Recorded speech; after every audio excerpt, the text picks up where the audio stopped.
प्रिय दर्शकों, एक दिन देवर्षि नारद मुनि नारायण नारायण का जाप करते हुए वैकुंठ में आते हैं। तब माता लक्ष्मी और भगवान श्री हरि शेष विश्राम कर रहे थे। नारद मुनि ने भगवान श्री हरि को प्रणाम किया और बोले, हे प्रभु, आज मेरे मन में 3 प्रश्न उठे हैं, जिसका हल जानने हेतु मैं आपके पास आया हूं। तब श्री हरि मुस्कुराते हुए बोले, हे वत्स नारद, आइए, आपका स्वागत है। आप अपने सारे प्रश्न निसंकोच होकर कहें, मैं अवश्य ही इन प्रश्नों के उत्तर आपको दूंगा। तब देवर्षि कहते हैं, हे प्रभु, आप ही जगत के पालनहार और सृष्टि के रचयिता है। आप ही ने सारे मानव जाति के कल्याण हेतु अनेक जीव जंतुओं प्राणियों की उत्पत्ति की है। किंतु आज मैं सर्वश्रेष्ठ प्राणी गाय के बारे में जानना चाहता हूं। मेरा पहला प्रश्न है कि आखिर क्यों गाय ने भी स्त्रियों को श्राप दिया था। मेरा दूसरा प्रश्न है, एक मनुष्य को वह कौन सी चीजें हैं जिसे गाय को खिलाने से पुण्य या पाप मिलता है। और मेरा तीसरा प्रश्न है, गाय एक पवित्र प्राणी होने के बावजूद क्यों उसे झूठा अन्न खाना पड़ता है। मित्रों, भगवान श्री हरि मुस्कुराते हुए बोले, हे मुनीश्वर, आज आपने समस्त मानव कल्याण हेतु अत्यंत महत्वपूर्ण प्रश्न किए हैं। गाय को माता के समान पूजनीय माना जाता है और गाय में 33 कोटि देवी देवताओं का वास होता है। यह सबसे पवित्र प्राणी है, जिसकी उत्पत्ति समुद्र मंथन के समय देवी लक्ष्मी के साथ हुई थी। जिस घर में गाय की पूजा और सेवा की जाती है, वहां देवी लक्ष्मी हमेशा अपनी कृपा दृष्टि बनाए रखती है। मैं आपके प्रश्नों के उत्तर इस एक पवित्र कथा के माध्यम से देना चाहता हूं। जो भी मनुष्य इस कथा को ध्यान से पूरा सुनेगा, उसके मैं 32 अपराध माफ करता हूं और मृत्यु के बाद उस व्यक्ति को श्री कृष्ण के धाम गौलोक में स्थान मिलता है। तब नारद मुनि कहते हैं, हे प्रभु, मैं इस पावन पवित्र कथा को पूरा ध्यान से सुनूंगा और मानव जाति के कल्याण हेतु मैं इसका प्रसार भी करूंगा। कृपया आप कथा को आरंभ करें। मित्रों, एक समय की बात है। यस्य देश में एक किसान, जिसका नाम ज्ञानू था और उसकी गाय का नाम नंदिनी था। ज्ञानू हर दिन अपनी गाय को चराने के लिए खेतों में ले जाता, उसकी हर रोज नित्य सेवा करता था। गाय नंदिनी भी अपने मालिक ज्ञानू से बहुत अधिक लगाव रखती थी। उसका एक बछड़ा भी था जो हमेशा उसके साथ रहता था।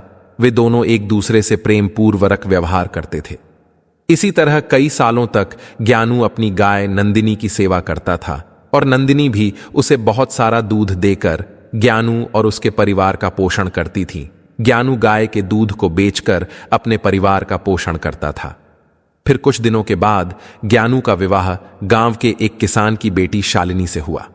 शालिनी दिखने में तो सुंदर थी, लेकिन वह एक लालची और क्रूर स्वभाव की स्त्री थी। जिस दिन वह विवाह करके ज्ञानू के घर आई, तभी से वह ज्ञानू को अपनी मांगे पूरी करवाने के लिए हठ किया करती थी। हमेशा उसे भला बुरा और अपशब्द बोलती थी। वह हर दिन सुबह देर से जागती थी तथा देर से भोजन बनाती थी और बचा हुआ बासी अन्न गाय को खिलाती थी। मित्रों, फिर एक दिन शालिनी ने स्वयं के लिए कुछ गहने खरीदवाने के लिए ज्ञानू को मना लिया और कहा कि, ऐ जी, सुनते हो, हमारे गाय का जो बछड़ा है उसे हम बेच देते हैं। वैसे भी हमें उसकी कोई जरूरत नहीं है। अगर आप मुझे गहने लाकर नहीं देंगे तो आज से मैं भोजन नहीं बनाऊंगी। तब ज्ञानू ने मना किया तो वह ज्ञानू के साथ जोर से झगड़ने लगी। बेचारा ज्ञानू उसकी जिद के आगे हताश होकर उसने ना चाहते हुए भी गाय के बछड़े को बेच दिया। इस कारण से नंदिनी गाय और ज्ञानू दोनों बहुत दुखी होकर एक दूसरे को ताकते ही रह गए। फिर कुछ दिन बीतने के बाद ज्ञानू की गाय ने अचानक दूध देना बंद कर दिया, क्योंकि अब वह फिर से बच्चा देने के लिए उद्यत हो गई थी। गाय के दूध ना देने के कारण से शालिनी ने उसे घर से बाहर निकाल दिया और घर ना आने के लिए बहुत से अपशब्दों का प्रयोग किया। मित्रों, गाय एक बेजुबान प्राणी अवश्य है, किंतु वह मनुष्यों के हाव भावों को अच्छी तरह से समझती है और वह वहां से चुपचाप चली गई। फिर नंदिनी अपना जीवन गांव के पास वाले जंगल में व्यतीत करने लगी। जब कुछ दिन बीतने के बाद गाय गर्भवती हो गई और वह अपना जीवन उसी जंगल में रहकर जीने लगी। कुछ महीने बीतने के बाद ज्ञानू की गाय नंदिनी ने यह सोचा कि जब मुझे बच्चा हो जाएगा तो ज्ञानू और उसकी पत्नी शालिनी शायद फिर से मुझे अपने घर वापस ले जाएंगे। इसलिए उसने दूसरे बछड़े को ज्ञानू के खेत में जाकर जन्म दिया अगले दिन शालिनी जब खेत में आई तो उसने देखा कि नंदिनी गाय ने उन्हीं के खेत में एक बछड़े को जन्म दिया है। तब शालिनी के मन में वह फिर से बुरा ख्याल आया, अब मैं इसके बछड़े को बेचकर धन कमाऊंगी और दूध से हमारा परिवार सुखपूर्वक जीवन व्यापन करेगा। ऐसा वह सोच ही रही थी। नंदिनी का नवजात शिशु बछड़ा जो अभी अभी जन्मा हुआ, मां के रक्त से भरा हुआ, जमीन पर रेंगने लगा, जिस कारण से उसके शरीर पर कंकड़ों के कारण छोटे छोटे घाव होने लगे थे। अपने नवजात शिशु की ऐसी हालत पर नंदिनी गाय को बहुत असहज महसूस होने लगा और तड़पती हुए अपने बच्चे की ओर देखने लगी, क्योंकि वह कुछ भी नहीं कर सकती थी और ना ही उसे उठाकर खड़ा कर सकती थी। बेचारी गाय पूरी तरह से मजबूर होकर बस अपने बच्चे देखती रही। लेकिन जब उसने शालिनी को उसकी ओर आते हुए देखा तो उसे करुण पुकार लगाते हुए कहा, हे देवी, कृपा करें और मेरे नवजात शिशु को इस पीड़ा से मुक्त करें। इसके नाजुक शरीर को जमीन पर पड़े हुए कंकड़ चुभने के कारण उसे असंख्य यातनाएं हो रही हैं। यह अभी अभी जन्मा हुआ असाह मेरा बच्चा है, आप इसकी मदद करें, ये मेरी विनती है आपसे। जब शालिनी ने गाय के बछड़े की ओर देखा तो वह अत्यंत दुर्गंध युक्त रक्त में पड़ा रेंगता हुआ अपनी मां की तरफ धीरे धीरे बढ़ रहा था। तब शालिनी को उस गाय के शिशु की ऐसी हालत देखकर उसे उस पर दया आने के वजह घिन आने लगी और उसने गाय के बच्चे को न उठाते हुए कहा, भला मैं तुम्हारे ऐसे गंदे बछड़े को क्यों छू लूं? यह कितना ही अधिक गंदगी में दूषित अवस्था पड़ा है। मित्रों, वह गाय शालिनी से बहुत याचना करने लगी, रोते हुए, गिड़गिड़ाते हुए, हृदय के अंतर मन से उससे विनती करने लगी। किंतु शालिनी के क्रूर स्वभाव के कारण उसने गाय के बछड़े को छुआ तक नहीं और वह वहां से दूर चली गई। वह नंदिनी गाय बार बार उसे विनती करती रही, किंतु शालिनी ने उसकी बातों पर ध्यान नहीं दिया। तब गाय ने भगवान को प्रार्थना करते हुए गुहार लगाई और हृदय के अंदर से करुण आवाज के साथ कहने लगी, हे प्रभु, आप इतने निर्दयी क्यों बन गए हो? ये मनुष्य तो अपने स्वार्थ के चलते किसी भी मदद नहीं करते हैं। हे भगवान, आप क्यों मेरे निर्दोष निष्पाप बछड़े को ऐसी प्राण घातक सजा दे रहे हैं? आखिर हम प्राणियों ने कौन सा महापाप किया है जिस कारण से हमें अपने बच्चों को ऐसा तड़पते हुआ देखना पड़ता है? कृपा करें प्रभु, एक मां की पुकार सुन लीजिए। इस बालक की पीड़ा को देखकर मेरा हृदय तिल तिल टूट रहा है। प्रभु रक्षण करें मेरे नवजात बछड़े की। गाय की ऐसी करुण पुकार सुनकर स्वयं श्री कृष्ण वहां पर पधारे और उन्होंने उस शोकाकुल गाय को शांत किया और गाय सहित समस्त प्राणियों को आशीर्वाद दिया कि उनके बच्चे जन्म लेने बाद तुरंत ही चलने लगेंगे, जिस कारण से वे उनके स्वयं के मां के आसपास रह सकेंगे। मित्रों, भगवान श्री हरि कहते हैं, हे नारद, श्री कृष्ण आशीर्वाद देकर वहां से अंतर्ध्यान हो गए। किंतु थोड़ी ही देर के बाद जब शालिनी वापस उस गाय के पास उसे देखने के लिए आई तो उसे उसकी आंखों पर विश्वास नहीं हुआ। तो शालिनी ने गाय के बच्चे को हल्का सा धक्का देकर जमीन पर गिरा दिया। जब गाय ने शालिनी की ये घिनौनी हरकत को देख उसे बड़ा ही क्रोध आया और उसने कहा, हे भगवान श्री कृष्ण, आज मैं समस्त संसार, देवी देवताओं, अग्नि, वायु, आकाश, जल और वृक्षों को साक्षी मानते हुए शालिनी को श्राप दिया। हे दुष्ट स्त्री, आज तुमने अपनी क्रूरता की सभी हदें पार कर दी है।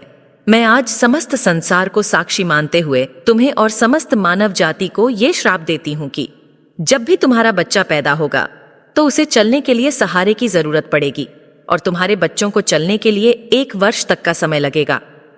मित्रों, भगवान श्री हरि कहते हैं, हे नारद, आपके पहले प्रश्न का उत्तर इसी नंदिनी गाय के श्राप के कारण आज मनुष्य के बच्चों को चलने के लिए सहारे की जरूरत पड़ती है और ठीक से चलने के लिए मनुष्य शिशु को 1 वर्ष तक का समय लगता है। सतयुग में मनुष्य के बच्चे जन्म लेने के तुरंत बाद ही चलते थे। हे नारद, जब शालिनी अपने घर संध्या समय वापस आ रही थी तभी इस गाय के श्राप के कारण तूफान वर्षा होने लगी और तेज बिजलियां गरजने लगी। तब तेज वर्षा के कारण शालिनी एक पेड़ के नीचे सहारे के लिए रुक गई थी, किंतु नियति के खेल ने उसी पेड़ पर बिजली गिरा दी।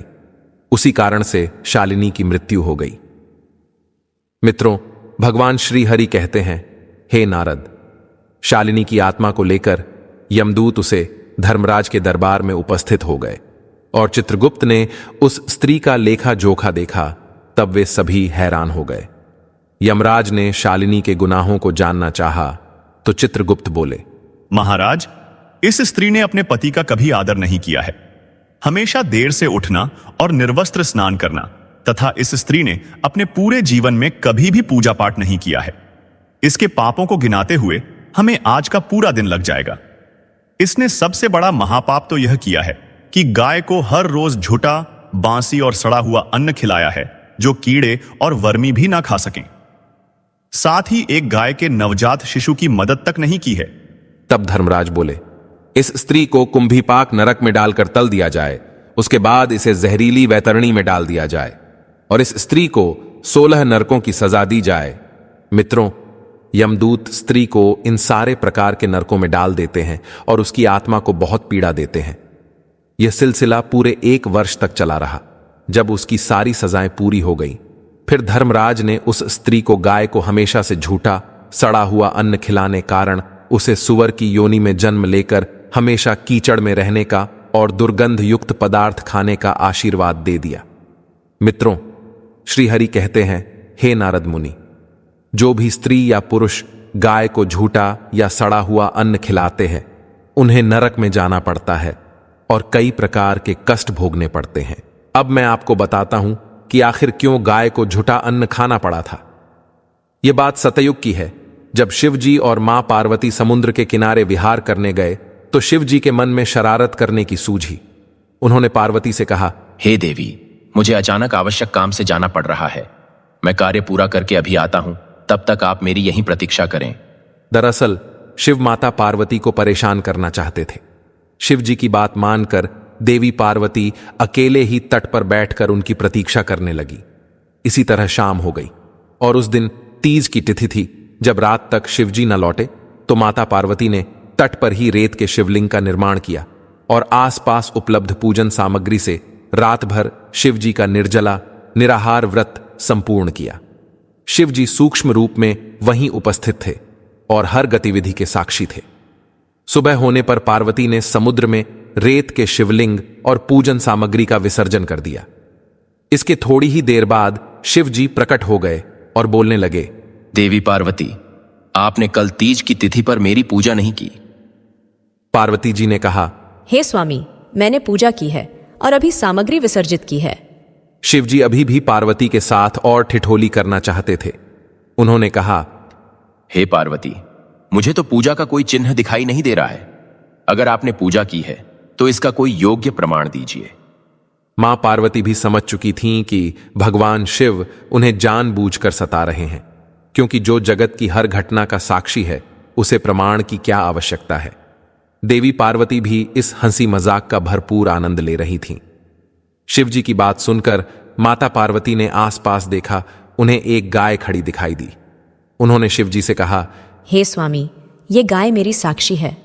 जब मैं पूजा कर रही थी तब ये गाय यहां उपस्थित थी। शिवजी ने गाय से पूछा कि क्या पार्वती ने पूजा की है। गाय ने ना में सिर हिला दिया।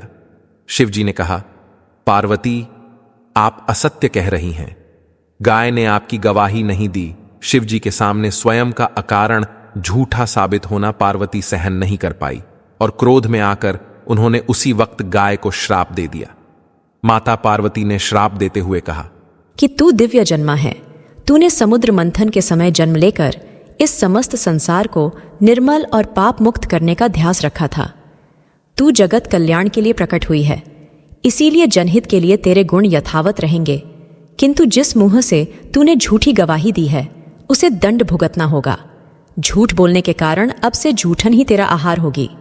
इस तरह झूठ बोलने से गौ माता क्रोध की भागी बनी और आज तक उनकी संतति अच्छा भोजन प्राप्त होने के बावजूद भी झूठन खाने के लिए बाध्य है। मित्रों, भगवान श्री हरि कहते हैं, हे देवर्षि, अब मैं आपको गाय के विषय में महत्वपूर्ण जानकारी देता हूं। अक्सर मनुष्य गाय से पुण्य पाने के लिए कई प्रकार के व्रत पूजा पाठ करते हैं, किंतु उन्हें एक गाय को ये कुछ चीजें भूलकर भी नहीं खिलानी चाहिए। द्वार पर आई गौमाता को कभी भी बिना रोटी खिलाएं जाने ना दे। गौमाता को रोटी और ताजी हरी घास खिलानी चाहिए। यूं भी हम हर दिन पहली रोटी गौमाता की बनाते ही है, इसलिए हमेशा उस रोटी को प्यार से गौमाता को खिला दें। गौमाता को रोटी खिलाने से हमें बहुत पुण्य मिलता है। गौमाता को कभी भी बासी और सड़ा गला खाना नहीं खिलाना चाहिए।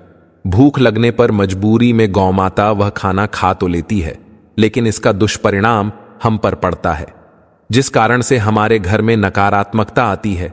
गौमाता यह एक शाकाहारी पशु होती है, इसलिए कभी भी गौमाता को जबरदस्ती मांसाहार खिलाने की कोशिश भी नहीं करनी चाहिए। ऐसा करना महापाप के समान होता है। हमारी कुंडली में दोष है, जिसके कारण हमें लगातार परेशानियों का सामना करना पड़ रहा है, तो हम गौमाता को रोटी खिलाते समय कुछ उपाय कर सकते हैं। जैसे यदि कुंडली में चंद्र दोष है तो आप रोटी पर सफेद मक्खन, नमक या घी लगाकर गौ माता को खिलाएं। यदि कुंडली में शनि दोष है तो रोटी बनाते समय आटे में थोड़े से काले तिल मिलाकर आटा गूंधे और इस आटे की ताजी रोटी बनाकर शनिवार या अमावस्या के दिन गौ माता को खिलाएं। इसी तरह मंगल या गुरु दोष हो तो रोटी के ऊपर हल्दी लगाकर गौ माता को खिलाएं। ये उपाय करने पर हम इन सभी दोषों के दुष्प्रभाव से काफी हद तक अपना बचाव कर सकते हैं। गौमाता को प्रतिदिन रोटी और घास खिलाने से लाभ होता है और पितृदोष से भी मुक्ति मिलती है। इसी तरह कुंडली में यदि शनि की 7.5 या महादशा है तो हर शनिवार को और अमावस्या को काले रंग की गाय को घास या रोटी खिलाएं और उसकी पूजा करें। इससे शनि दोष कम होता है। गौमूत्र यानी कि गाय का मूत्र बहुत ही उपयोगी, पवित्र और स्वास्थ्य की दृष्टि से अत्यंत हितकारी होता है। आध्यात्मिक दृष्टि से तो गौमूत्र का महत्व है ही, साथ ही वैज्ञानिक और स्वास्थ्य की दृष्टि से भी गौमूत्र के बहुत से लाभ बताए गए हैं। गौमूत्र में बहुत से खनिज पदार्थ और स्वास्थ्य वर्धक तत्व होते हैं जो हमारे शरीर की शुद्धि करते हैं और बहुत से रोगों से भी बचाते हैं। साथ ही गौमूत्र छिड़कने से वातावरण में शुद्धता और पवित्रता व्याप्त हो जाती है। इसीलिए हमारे शास्त्रों में शरीर को निरोगी रखने के लिए प्रतिदिन गौमूत्र का सेवन करने तथा घर में गौमूत्र छिड़कने के लिए कहा गया है। गाय के दूध, दही, घी, गोबर और गौमूत्र से बनने वाले मिश्रण को पंचगव्य कहते हैं। पंचगव्य को पापनाशक कहा जाता है और हमारे हिंदुओं की एक धार्मिक विधि प्रायश्चित करने में उपयोग किया जाता है। पंचगव्य को बनाने वाली सभी वस्तुएं अत्यंत उपयोगी होती हैं, जो स्वास्थ्य के लिए लाभदायक तो है ही, साथ ही औषधीय गुणों से भी भरपूर है। मित्रों, भगवान श्री हरि कहते हैं, हे देवर्षि नारद, अब मैंने आपके सारे प्रश्नों के उत्तर दिए हैं। तब नारद मुनि कहते हैं, हे प्रभु, मैं धन्य हो गया। आपने मुझे दिव्य ज्ञान से मेरी सारी शंकाओं को दूर किया है। मैं इस दिव्य ज्ञान का प्रसार समस्त मानव जाति के कल्याण हेतु अवश्य करूंगा। तो मित्रों, आशा करते हैं कि आपको यह कथा अवश्य पसंद आई होगी। तो वीडियो को लाइक करें और कमेंट में जय श्री कृष्ण अवश्य लिखें। आप सभी का धन्यवाद।